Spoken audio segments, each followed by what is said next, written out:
ठीक है। अभी वर्तमान में सुप्रीम कोर्ट की अगर बात देखा जाए तो इसी का अन्य नाम है सर्वोच्च न्यायालय या उच्चतम न्यायालय। ठीक है, सुप्रीम कोर्ट का अन्य सारा नाम है।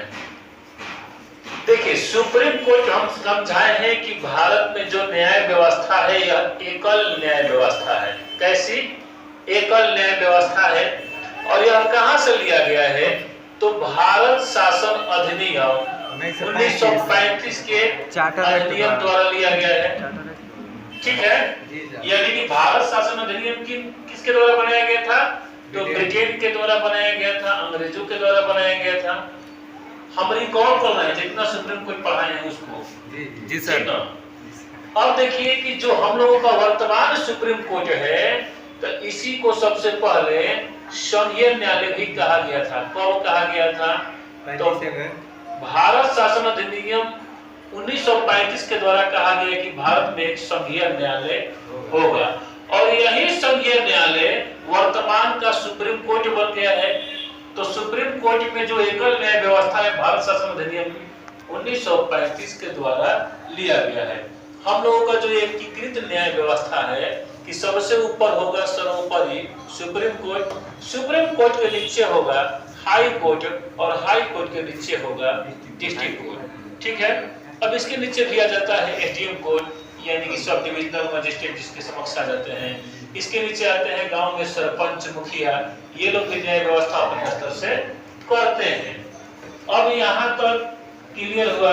अब इसके हम लोग आगे देख रहे हैं। अब जब बात कर रहे हैं सुप्रीम कोर्ट की तो गठन किया गया होगा। तो सुप्रीम कोर्ट के गठन का प्रावधान किस अनुच्छेद में उल्लेखित है? तो अनुच्छेद 124 के क्लॉज 1 में, या फिर आप लोग याद कर सकते हैं अनुच्छेद 124 भी याद रखिएगा तो कोई भी किसी भी प्रकार का दिक्कत नहीं होने वाला है। तो सुप्रीम कोर्ट के गठन का प्रावधान किस अनुच्छेद में किया गया है? तो अनुच्छेद 124 में किया गया है। ठीक है, अब ये बात किया जाए कि हम लोग का जो वर्तमान सुप्रीम कोर्ट है इसका किसी न किसी उद्घाटन हुआ होगा। तो वर्तमान में जो सुप्रीम कोर्ट है इसका उद्घाटन कब किया गया? 28 जनवरी 1950 ईस्वी को इसका गठन किया गया, यानी उद्घाटन किया गया। सुप्रीम कोर्ट में जो जज होते हैं, जज का मतलब न्यायाधीश, तो जज जो जब शुरुआती दौर में जिस दिन उद्घाटन हुआ था तो जजों की संख्या कितनी थी? 8 थी। 7 + 1 यानी कि 7 गो अन्य जज और एक CJI chief justice of India Bharat के मुख्य न्यायाधीश भी एक थे। समझ में आ रहा था? कोई हटवाने? ठीक है, लेकिन वर्तमान में अगर देखा जाए वर्तमान में सुप्रीम कोर्ट में जजों की संख्या जो है कुल 34 है, जिसमें एक मुख्य जज होंगे सीजेआई और 33 अन्य जज होंगे। तो सुप्रीम कोर्ट में जजों की संख्या को घटाने, बढ़ाने या निर्धारित करने का अधिकार किसको है? संसद को है। तो सुप्रीम कोर्ट में जजों की संख्या को अगर कम, बेसी या बराबर करेगा तो यह संसद करेगा। इतना बात क्लियर हुआ? तो जब भी प्रश्न पूछेगा कि सुप्रीम कोर्ट में जजों की संख्या घटाने बढ़ाने का जिम्मेदारी किसके पास है? संसद के पास, संसद भवन के पास है और किसी के भी पास ये है नहीं। ठीक है, अब इसमें आगे हम इसको विचार कर देख रहे हैं। देखिए, जो वर्तमान में 34 जज हुए हैं वर्तमान में, अभी वर्तमान में है, तो इसके लिए एक संविधान संशोधन 2019 में किया गया नरेंद्र मोदी सरकार के द्वारा। ठीक ना, उस संविधान संशोधन को कहा गया सर्वोच्च न्यायालय संशोधन विधेयक 2019। तो इसके पहले जजों की संख्या जो थी 31 थी और वर्तमान में वह जजों की संख्या 34 है। तो सुप्रीम कोर्ट में जज की संख्या घटाने या बढ़ाने का पावर संसद को है। संसद का मतलब पहले लोकसभा पास करेगा, राज्यसभा पास करेगा, उस पर प्रेसिडेंट का हस्ताक्षर होगा, तब सुप्रीम कोर्टों में क्या होगा कि जजों की संख्या बढ़ेगी। ठीक है, तो ध्यान रखना है कि गठन के समय जब सुप्रीम कोर्ट उद्घाटन किया गया 28 जनवरी 1950 ईस्वी को, तो उस समय जजों की संख्या 8 केवल थी, 7 को मुख्य, अन्य 1 मुख्य। लेकिन वर्तमान में जजों की संख्या 34 को है। समझ में आ रहा? जी सर। धीरे धीरे पढ़ा रहे, समझा रहे ताकि समझ में आना चाहिए। ठीक है, समझ में आप लोग आ रहा है? ठीक, अब आगे देखते हैं। अब बात करेंगे कि सुप्रीम कोर्ट में जो 34 गो जज है, 34 जज, इनकी नियुक्ति कौन करता है? इनके ज्वाइनिंग लेटर पर हस्ताक्षर किसका होता है? तो राष्ट्रपति। ठीक है, तो ध्यान रखिएगा, जो सुप्रीम कोर्ट के जजों की नियुक्ति करते हैं राष्ट्रपति करते हैं। जो हेड जज की नियुक्ति करेंगे अपने मन से कर सकते हैं। कॉलेजियम पद्धति एक होता है। कॉलेजियम पद्धति का मतलब जो 34 गो जजों की संख्या है, इसी में सीनियरिटी के माध्यम से जो सबसे बड़ा सीनियर जज होगा वही मुख्य जज बनेगा, और अन्य जज की नियुक्ति चीफ जस्टिस की सलाह पर ही करते हैं। कौन? राष्ट्रपति। अच्छा, नियुक्ति जब राष्ट्रपति करेंगे तो शपथ भी कौन दिलाएगा? राष्ट्रपति। यानी कि सुप्रीम कोर्ट के मुख्य जज कहिए या अन्य सारे 34 जज कहिए, उनकी शपथ पद की गोपनीयता कौन दिलाता है? तो राष्ट्रपति। ध्यान रखिएगा, सुप्रीम कोर्ट के जज की नियुक्ति करेंगे राष्ट्रपति, शपथ दिलवाएंगे राष्ट्रपति। अगर त्याग पत्र भी देना इन लोगों को होगा तो किसको देंगे? राष्ट्रपति को। बहुत शॉर्ट फॉर्म में थोड़ा थोड़ा समझ लिए हैं कि सुप्रीम कोर्ट के जज की नियुक्ति करेंगे राष्ट्रपति। ठीक है, शपथ दिलवाएंगे राष्ट्रपति, त्याग पत्र दिलवाएंगे राष्ट्रपति। ठीक है, एक मैंने बताया था कॉलेजियम पद्धति। तो कॉलेजियम पद्धति क्या होता है, इसको बहुत डिस्क्रिप्टिव समझाए थे कि कॉलेजियम पद्धति जो होता है, इसके तहत जो मुख्य चीफ जस्टिस बनते हैं उसमें जो जज 34 को होते हैं ना, 34 जज, जैसे 1 number 2 number 3 number 4 number 5 number 6 number 34 को सीनियरिटी के मामले में होंगे। तो इसमें जो जज रिटायर होकर चले जाते हैं, तो अब है जो 1 नंबर वाला सीजेआई है, अब ई हो जाएगा 2 नंबर वाला, रिटायर होंगे हटेंगे तो इनका स्थान ग्रहण कर लेगा सेकंड नंबर वाला, यही मुख्य जज बन जाएगा। माने वरीयता क्रम के माध्यम से जज लोग बनते हैं, यही कॉलेजियम पद्धति होता है। लोग अपने में से कोई एक सीनियर जज को चुनता है। इसमें ऐसी न्यायपालिका जिसमें विधायिका और कार्यपालिका हस्तक्षेप नहीं कर सकती है। लेकिन हुआ क्या कि आगे चलकर के एक एनजेएसी सिस्टम लाया गया, ठीक है, राष्ट्रीय न्यायिक नियुक्ति आयोग। इसमें अब कार्यपालिका और विधायिका हस्तक्षेप करना चाहिए। इसमें क्या कहा गया कि सुप्रीम कोर्ट को जो जितने जज चुने जाएंगे वह 6 लोगों के द्वारा जो चुने जाएंगे। 6 लोगों की एक टीम बनाई गई, ठीक है, किसके द्वारा? संसद के द्वारा। संसद के द्वारा 6 लोगों की टीम बनाई गई।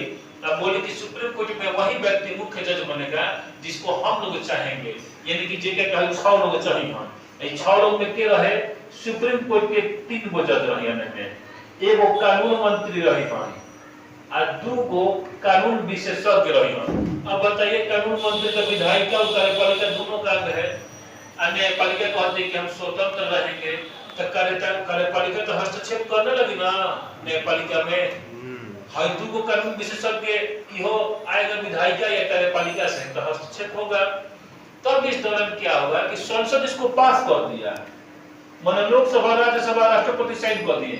अब भारत का अलावा से ज्यादा राष्ट्रपति, भारत का अलावा से ज्यादा राज्य भी पास कर दिया। अब पास होने के बाद जैसे ही गया सुप्रीम कोर्ट में जांच के लिए कि देख लीजिए सही सही किए ना हम लोग, तो सुप्रीम कोर्ट इसको पहली नजर में ही खत्म कर दिया, रद्द कर दिया, कैंसिल कर दिया। ये कहानी था एनजेएसी का, ठीक है। अब अगर बात करें हम लोग सुप्रीम कोर्ट में, अगर आप जज बनते हैं तो सुप्रीम कोर्ट में जजों की योग्यता को देखा जाता है। एबिलिटी, कुछ न कुछ योग्य होंगे, तो अनुच्छेद 123 में आपकी योग्यता का बात कहा गया, ठीक है। सुप्रीम कोर्ट में आप जज तभी बन पाइएगा जब आपके पास मुख्य रूप से 3 गो योग्यता होगा, पहला, दूसरा और तीसरा। पहला योग्यता क्या है? पहला योग्यता है कि भारत का नागरिक हो, ठीक है। दूसरा योग्यता कह रहा है कि आप कम से कम 10 वर्ष तक भारत के किसी भी हाई कोर्ट में वकील हो, यानी कि वकालत किए हो। आपकी योग्यता या तो 10 वर्ष तक भारत के किसी भी हाई कोर्ट में 2 गो 3 गो 10 गो हाई कोर्ट मिला के 10 वर्ष को वकील रह जाए, ठीक बा, तो आप बनिएगा। या आप 5 वर्ष तक किसी हाई कोर्ट में जज के पद पर रहिएगा। ध्यान दे रहे क्या कर रहा है? या तो 5 वर्ष तक कोनो हाई कोर्ट में जज रहा आ चाहे 10 वर्ष तक कोनो हाई कोर्ट में वकील रहा। तो इसकी मुख्य एग्जांपल मैंने बताया था इंदु मल्होत्रा, जो कि आगे चल करके सुप्रीम कोर्ट में भी जज बनी है। वह हाई कोर्ट में लगातार 10 वर्ष तक क्या की, वकालत की, और वकालत करने के बाद अब इंदु मल्होत्रा क्या है, सुप्रीम कोर्ट में जज बन चुकी है। ठीक है। इसके बाद तीसरा इनका है, कहा गया कि राष्ट्रपति की नजर में एक अच्छा खासा आपको विधि वेत्ता होना चाहिए। मतलब राष्ट्रपति की नजर में तुम एक अच्छा खासा कानून के जानकार होगा तो जज बनबा। ठीक है। अब देखो, अब सुप्रीमो कोर्ट के जज जौन बाने तो वो बोला जाने तो इनको हटाने की विधि, हालांकि वो लोग संयमित व्यक्ति है, वो लोग गलत करे रहा है। तो सुप्रीम कोर्ट के जजों को हटाने की विधि, मान लेते हैं वो संविधान के विपरीत कार्य कर, संविधान पे चढ़ के बैठेंगे तो क्या करेगा, हटाइए ना करिएगा ऐसा व्यक्ति को। लेकिन सुप्रीम कोर्ट अपनी मर्यादा बनाए रखती है। अभी तक सिर्फ एक वीर अम्मा स्वामी है जिन पर संसद में चला था विधेयक। तो हटाने की विधि कहा गया है 2 प्रकार की विधि हटाने को। पहला कि साबित कदाचार, और तरह के भ्रष्टाचार में पावर हो तब तू हटबा, अन्ना तो असमर्थ हो जीव ते यहां चलत नहीं के बोलत लड़खड़ा के सुप्रीम कोर्ट के जज रहबा ना। तो आप हटाइएगा तो ये है साबित कदाचार से और असमर्थता होने पर। ये भी कैसे हटेंगे, तो इसको संसद महाभियोग से राष्ट्रपति के लिए लगता है ना, उसी प्रकार से हटेंगे।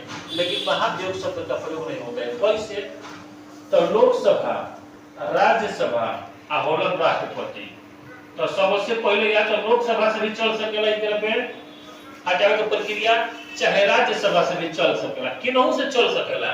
अगर लोकसभा से शुरुआत होता तो लोकसभा के कम से कम 100 सदस्य का समर्थन चाहिए, समर्थन पत्र पर 100 लोग हस्ताक्षर करी हैं तो, राज्यसभा से 50 सदस्यों का समर्थन चाहिए। एक बार समर्थन के बाद ध्यान दीजिए, समर्थन के बाद लोकसभा का 2/3 बहुमत पास हो, लोकसभा का 2/3 बहुमत पास होने के बाद लोकसभा अध्यक्ष साइन करेंगे कि हाँ जैसे पूरा।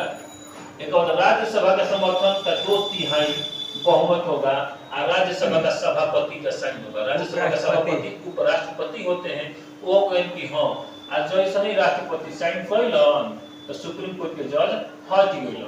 हालांकि ये अब तक की सबसे बढ़िया बात है कि सुप्रीम कोर्ट के किसी भी जज पर ऐसा कार्रवाई नहीं हुआ है। एकमात्र एक अपवाद के रूप में आ जाते हैं वीर अम्मा स्वामी। मैंने पहले भी बताया था कि वीर अम्मा स्वामी एक ऐसे सुप्रीम कोर्ट के जज हुए जिन पर संसद द्वारा हटाने की प्रक्रिया लागू किया गया, लेकिन वो अभी पूर्णतः पारित नहीं हो पाया। राज्यसभा उसको एक्सेप्ट ही नहीं किया। जब एक्सेप्ट नहीं किया तब हटिएगा नहीं, बैठे रहिए।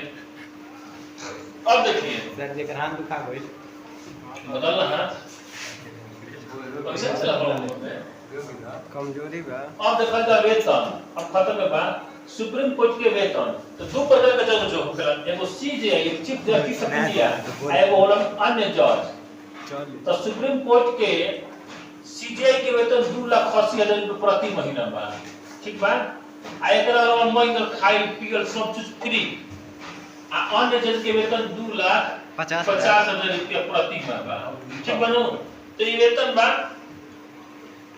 अब देखो सुप्रीम कोर्ट में जो जज रिटायर भी हो जालन तो उनका के दोबारा बुलावल जा सकेला। जी सर। ठीक ना, काम पड़े तो। एकरा बाद एगो दुगो और बा कि सुप्रीम कोर्ट के पास एगो बहुत बढ़िया अधिकार बा। सुप्रीम कोर्ट का अधिकार देखल जाओ थोड़ा सा, तो सुप्रीम कोर्ट के एगो अधिकार होला मूल अधिकारिता। मैंने कल ही बताया था कि मूल अधिकारिता का उल्लेख किसमें है, तो अनुच्छेद 131 में है। ठीक है। अब मूल अधिकारिता में क्या होता है कि जब 2 गो या 2 से अधिक राज्य केंद्र सरकार से झगड़ा करियसन तो मैटर जाए सुप्रीम कोर्ट में, चाहे राज्य आपस में लड़ गिलसन तो मामला जाए सुप्रीम कोर्ट में फरियावे के। लेकिन एक नदी जल विवाद ऐसा है जो कि सुप्रीम कोर्ट में नहीं जा सकता है, अपवाद है। जैसे मान लो कि बिहार उत्तर प्रदेश के बीच में गंगा नदी है, गंगा नदी को लेकर उनके पानी को लेकर झगड़ा हो गया बिहार उत्तर प्रदेश में, तो ये मैटर सुप्रीम कोर्ट में नहीं जाएगा। लेकिन अगर सीमा बंटवारा के झगड़ा हो गई, चाहे वो सीमा एक सीमा लांघा था, तो वो दौरान क्या होता है कि इस परिस्थिति में ये झगड़ा जाएगा सुप्रीम कोर्ट में। सुप्रीम कोर्ट की और बहुत महत्वपूर्ण आता है अधिकार, जिसको हम लोग कहते हैं भूला कौन सी, अनुच्छेद 32, हाँ, रीट अधिकारिता। यदि किसी व्यक्ति के मौलिक अधिकारों का हनन होता है, आप अनुच्छेद 32 के तहत सुप्रीम कोर्ट में जा सकते हैं। और इसी अनुच्छेद को भीमराव अम्बेडकर ने संवैधानिक उपचारों का अधिकार अधिनियम कहा था। इसके तहत सुप्रीम कोर्ट 5 प्रकार के रीट जारी कर देवेला। रीट जारी करने का अधिकार किसके पास है? तो सुप्रीम कोर्ट के पास है। आगे हाई कोर्ट में भी पढ़ो 226 के तहत, लेकिन यही सुप्रीम कोर्ट बा। अगला देखिए कि सुप्रीम कोर्ट पुनर्विचार या न्यायिक पुनर्विलोकन है, यानी कि सुप्रीम कोर्ट अपने द्वारा दी गई किसी भी न्याय की दोबारा जांच कर सकता है। यह अनुच्छेद 137 कहता है। सुप्रीम कोर्ट राष्ट्रपति को कानूनी सलाह दे सकता है। ये बात अनुच्छेद 143 में लिखल मैंने बताया था कि राष्ट्रपति को अगर किसी भी प्रकार की कानूनी सलाह लेना होगा तो सुप्रीम कोर्ट से लेंगे।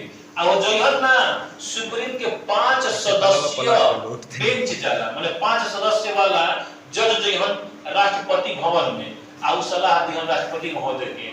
हालांकि राष्ट्रपति उनकी कानूनी सलाह मानने के लिए बाध्य नहीं है, करेंगे अपने मन से, सलाह ले सकते हैं। ये बात कहा गया अनुच्छेद 43 में, 143। अच्छा, संविधान की व्याख्या कौन कर सकता है भारत में? तो सिर्फ और सुप्रीम कोर्ट कर सकता है। संविधान का संरक्षक कौन है? तो सुप्रीम कोर्ट है। इतना ही था।